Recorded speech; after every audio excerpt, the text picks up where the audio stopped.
So, now that we have broken down each part of the dog, we are going to cover some of the more crucial misinterpreted signals that are important for you to know.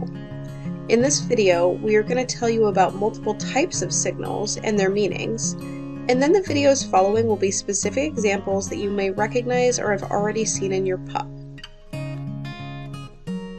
The first signal types are called calming signals or appeasement gestures. Calming signals are sometimes misinterpreted because they are very contextual, but their purpose is to help the dog calm themselves in the face of anything from mild discomfort to over-arousal to outright fear. They are also used to calm others at times to help de-escalate situations that feel tense or are getting a little too stimulated. Many of these signals can look like something unrelated to an emotion, so it's important that you look at what is going on in the environment before determining whether it is, in fact, a calming signal. A calming signal or appeasement gesture is often a signal that frequently gets misinterpreted as a sign of submissiveness. But the point is not to submit to another dog or person because of status or ranking, as we discussed earlier in the social structures video.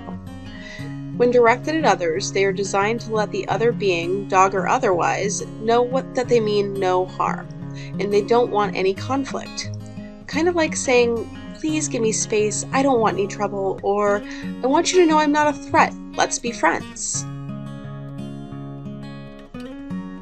Since dogs are social creatures, and since they fare better when they are socially appropriate and polite, most dogs' motivations are to keep the peace and be socially amiable, so conflict resolution is an important part of their communication toolbox. The next type of signal that we like to discuss is something called a displacement behavior. Displacement behaviors are behaviors that a dog may engage in that are meant to be a distraction by disengaging from the social situation, making them uncomfortable.